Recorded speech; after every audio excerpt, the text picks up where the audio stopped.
Hello बच्चों, स्वागत है आपका हमारे चैनल गंगा चाणक्य स्टडी पर।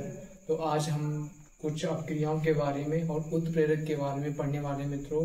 इससे पहले हमें पता है कि कुछ वीडियो में गड़बड़ी हो रही है, क्वालिटी कुछ साफ नहीं आ रही है, तो हम धीरे धीरे उस पर भी कार्य कर रहे हैं मित्रों।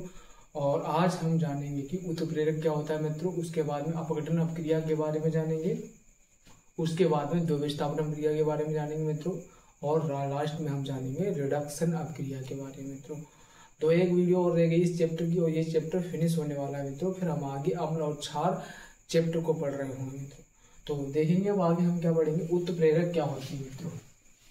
देखेंगे उत्प्रेरक क्या होते हैं हमारे।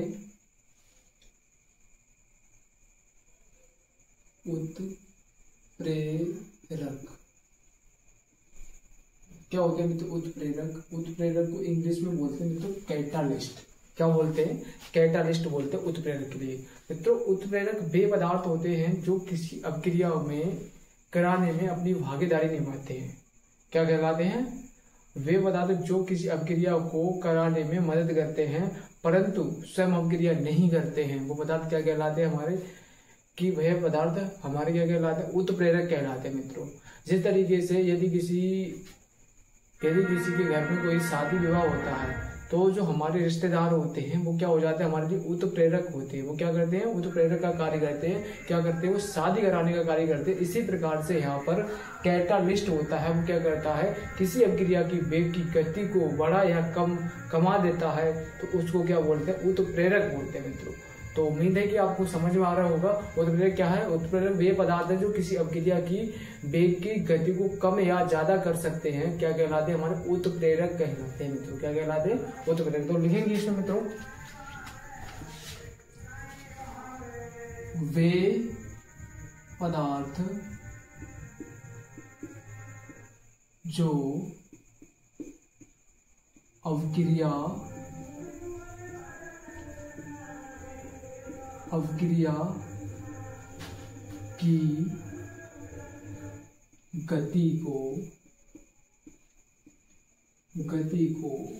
गति को कम या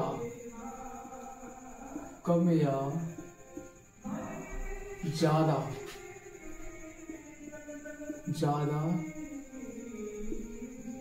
करते हैं। क्या करते हैं, कम या ज्यादा करते हैं। क्या बताया, वे पदार्थ जो अपक्रिया की गति को कम या ज्यादा करते हैं उत्प्रेरक कहलाते हैं। उत्प्रेरक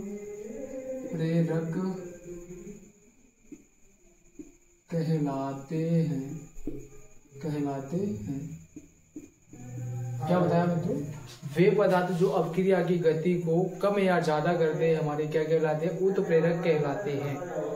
जैसे कोई भी पदार्थ हो सकता है, वो क्या कर सकता है, मतलब तापमान दे सकता है। तो ताप से किसकी अपक्रिया की गति बढ़ जाती है या ज्यादा हो जाती है, तो वो क्या हो जाएगा, उसका उत्प्रेरक हो जाएगा, कैटालिस्ट हो जाएगा मित्रों। तो उम्मीद है कि आपको समझ में आ रहा होगा। इसीलिए परिभाषा लिखी, वे पदार्थ जो अपक्रिया की गति को कम या ज्यादा कर देते हैं, क्या कहलाते हैं, हमारे उत्प्रेरक कहलाते हैं मित्रों। आगे हम जानेंगे मित्रों कि हमारे जो उत्प्रेरक होते हैं उनका यूज कैसे होता है और कहाँ यूज होता है मित्रों। तो हम सबसे पहले आज पढ़ने वाले हैं एक इम्पोर्टेंट रिएक्शन मित्रों, जिसमें क्या है, अपघटन अपक्रिया।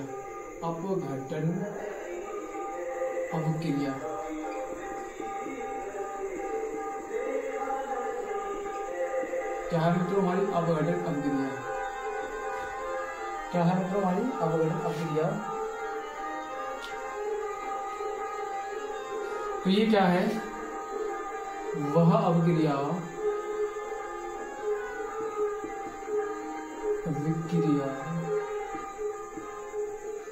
जो बाहरी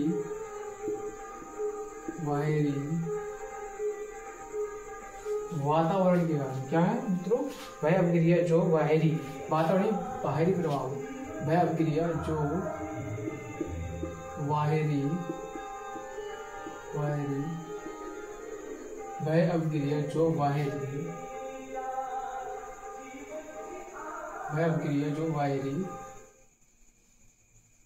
बाहरी प्रभाव प्रभाव के कारण क्या लिखा तो वह अभिक्रिया जो बाहरी प्रभाव के कारण टूट जाती है। क्या करती है? टूट जाती है। टूट जाती है। क्या करती है? वह अभिक्रिया जो बाहरी प्रभाव के कारण टूट जाती है और दो या दो से अधिक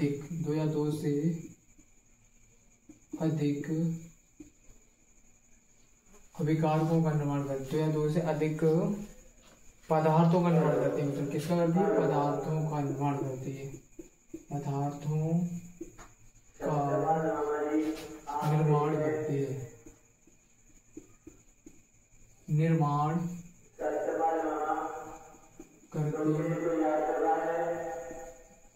क्या लिखा? वह अभिक्रिया जो बाहरी प्रभाव के कारण टूट जाती है और दो या दो से अधिक पदार्थों का निर्माण करती है। क्या कहलाती है? हमारी अपघटन अभिक्रिया कहलाती है। क्या कहलाती है? अपघटन अभिक्रिया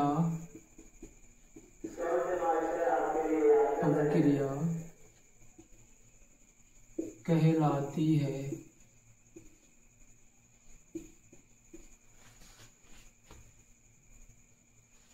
यह अभिक्रिया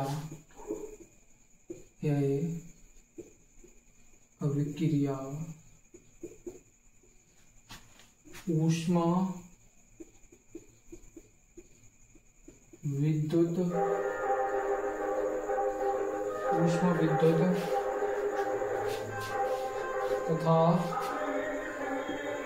तथा प्रकाश की उपस्थिति में संपन्न होती है। कैसी होती है? संपन्न होती है। तो क्या लिखा मित्रों हमने? वह रासायनिक अभिक्रिया, क्या वह अभिक्रिया जो बाहरी प्रभाव के कारण टूट जाती है। क्या बताया?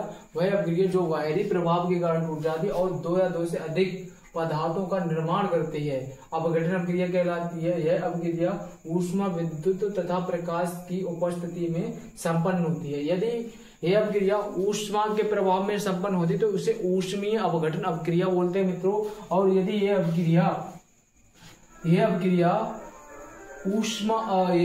विद्युत के प्रभाव में संपन्न होती है तो उसे विद्युत अपघटन अभिक्रिया बोलते हैं मित्रों। और यदि यह अभिक्रिया प्रकाश की उपस्थिति में संपन्न होती है तो इस अभिक्रिया को मित्रों हम प्रकाश अपघटन अभिक्रिया कहते हैं। तो इसमें 3 प्रकार की रिएक्शनें और हो जाती हैं। वैसे आप यहीं से समझ सकते हो मित्रों। क्या बताया? जब कोई अभिक्रिया ऊष्मा के प्रभाव में संपन्न होती है तो उसे ऊष्मीय अपघटन अभिक्रिया कहते हैं। और जब कोई अभिक्रिया विद्युत के प्रभाव में संपन्न होती है तो उसे विद्युत अपघटन अभिक्रिया कहते हैं मित्रों। इसी प्रकार से जब कोई अभिक्रिया प्रकाश की उपस्थिति में संपन्न होती है तो हमें उसे प्रकाश अपघटन अभिक्रिया कहते हैं मित्रों। उम्मीद है कि आपको ये टॉपिक समझ में आ रहा होगा मित्रों। और इसके उदाहरण क्या है? जैसे CaCO3, जब हम इसको हीट करेंगे, गर्म करेंगे मित्रों, क्या करेंगे? गर्म करेंगे तो ये क्या हो जाएगा? CaO प्लस के CO2, ये दो या दो से अधिक भागों में डिवाइड हो जाएगा मित्रों। तो उम्मीद है कि आपको समझ में आ रहा होगा। और यदि आप स्क्रीनशॉट लेना चाहें तो आप ले लें और देखें। मैं एक बार देख रहा हूँ क्वालिटी कैसी आ रही है इसकी। वीडियो को छोड़ेंगे नहीं, आगे पढ़ेंगे। अभी एक बार देखें कि क्वालिटी कैसी आ रही है मित्रों।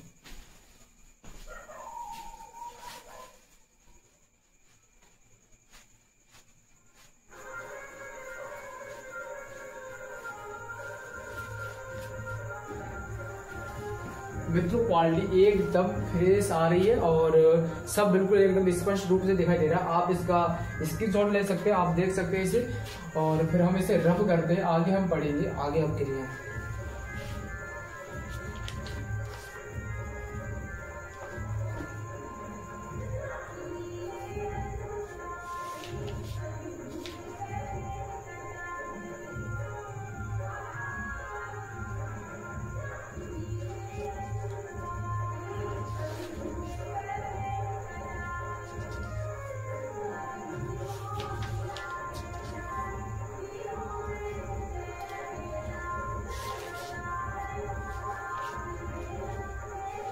तो मित्रों अब हम इसे रफ करते हैं। क्या करेंगे, अब हम इसे रफ करते हैं। आगे हम पढ़ रहे हैं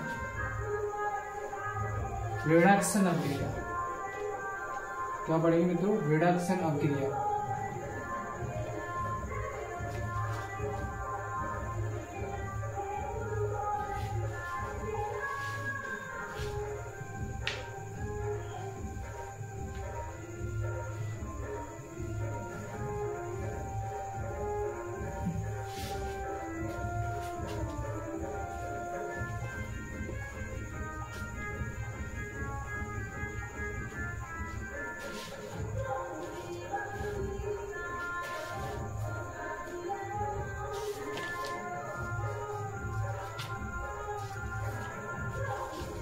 दो विस्थापन अभिक्रिया पढ़ेंगे। तो इससे पहले हम क्या करेंगे, दो विस्थापन अभिक्रिया। दो विस्थापन अभिक्रिया।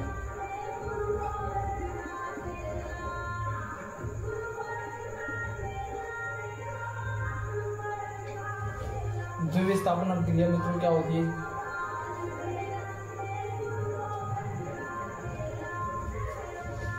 दो विस्थापन अभिक्रिया किसे कहते हैं मित्रों, जब कोई यौगिक अपने आयनों में टूट जाता है। क्या करता है, जब कोई यौगिक अपने आयनों की अदला बदली कर लेता है, प्लस माइनस में चला जाता है, माइनस प्लस में चला जाता है, तो उस अभिक्रिया को हम दो विस्थापन अभिक्रिया कहते हैं मित्रों। लिखेंगे इसके बारे में, क्या लिखेंगे इसमें,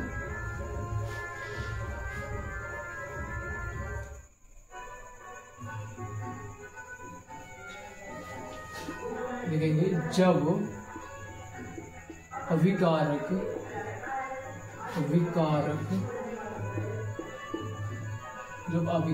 यौगिक अपने आयनों की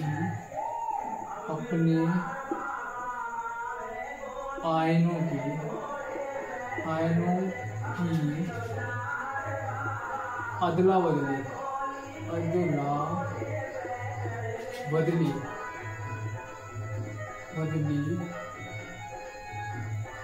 अपने आयनों की अदला बदली कर लेते हैं,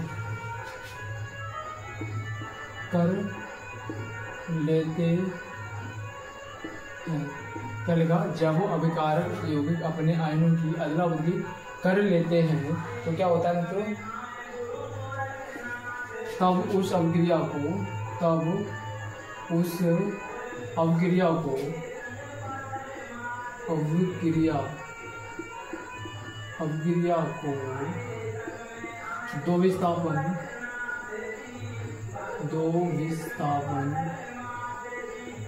दो विस्थापन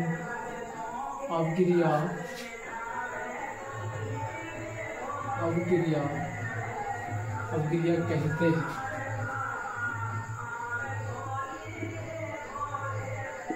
क्या कहते हैं, तो उसे हम क्या कहते हैं, दो विस्थापन अभिक्रिया कहते हैं मित्रों। और इस अभिक्रिया का एक दूसरा नाम है, इस अभिक्रिया को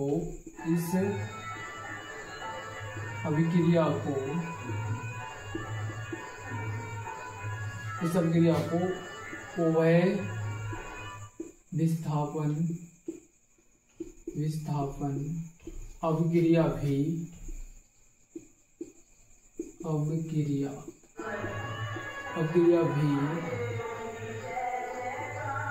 कहते हैं। क्या पढ़ा मित्रों हमने, जब अभिकारक यौगिक अपने आयनों की अदला बदली कर लेते हैं, क्या करते हैं, जब अभिकारक यौगिक अपने आयनों की अदला बदली कर लेते तब उस अभिक्रिया को हम दो विस्थापन अभिक्रिया कहते हैं। इस अभिक्रिया को उभय विस्थापन अभिक्रिया भी कहते हैं मित्रों। अब इसके हम उदाहरण देखेंगे, जैसे AgNO3 प्लस NaCl क्या होगा मित्रों, ये इनके साथ में जुड़ जाएगा, क्या हो जाएगा, ये जो पदार्थ है इनके साथ में जुड़ जाएगा, ठीक है, क्या हो जाएगा, ये जो पदार्थ है इनके साथ में जुड़ जाएगा, तो क्या बना लेगा, AgNa नहीं, ये वाला जो पदार्थ है मित्रों, ये वाला जो पदार्थ है AgCl, ये इसके साथ में जुड़ जाएगा और ये इसके साथ में जुड़ जाएगा मित्रों, ऐसा ही होगा। क्या होगा, ये जो पदार्थ है AgCl के साथ में जुड़ जाएगा। कैसे जुड़ेगा, AgCl, और ये वाला एक साथ में जुड़ जाएगा मित्रों। तो क्या हो जाएगा, प्लस NaNO3। तो ये क्या है हमारे मित्रों, दो विस्थापन अभिक्रिया है। क्या होता है, दो विस्थापन अभिक्रिया में आयनों की अदला बदली हो जाती है, तो उसे हम दो विस्थापन अभिक्रिया या उभय विस्थापन अभिक्रिया कहते हैं मित्रों। तो देखें, आप इसका स्क्रीनशॉट ले सकते हैं, देखें।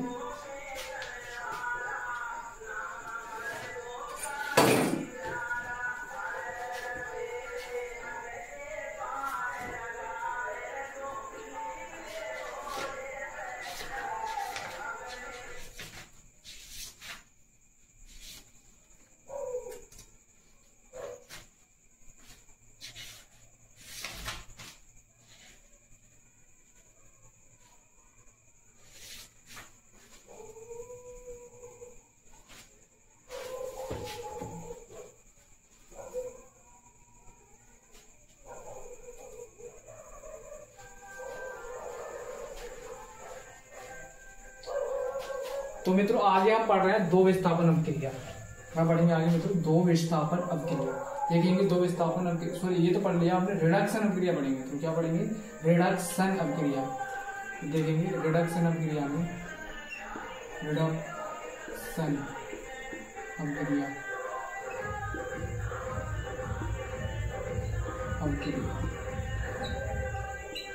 ये मोस्ट इंपोर्टेंट अभिक्रिया है मित्रों, ये मोस्ट इंपोर्टेंट है। आपकी बोर्ड की परीक्षाओं में बहुत ही शानदार तरीके से ये आने की उम्मीद है।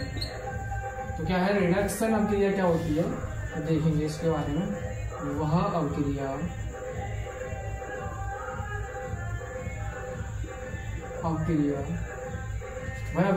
जिसमें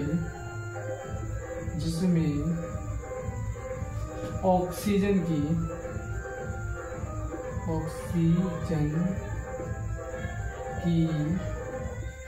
कमी तथा ऑक्सीजन की वृद्धि होती है। ऑक्सीजन की वृद्धि होती है। क्या होती है, वृद्धि होती है। उस अभिक्रिया को उपचयन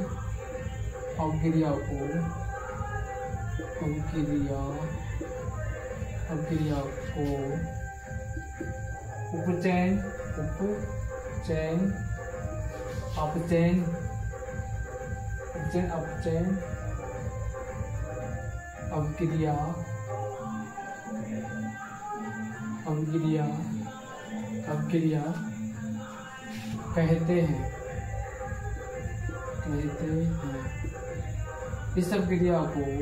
इस अभिक्रिया को रिडक्शन अभिक्रिया भी कहते हैं। क्या कहते हैं, रिडक्शन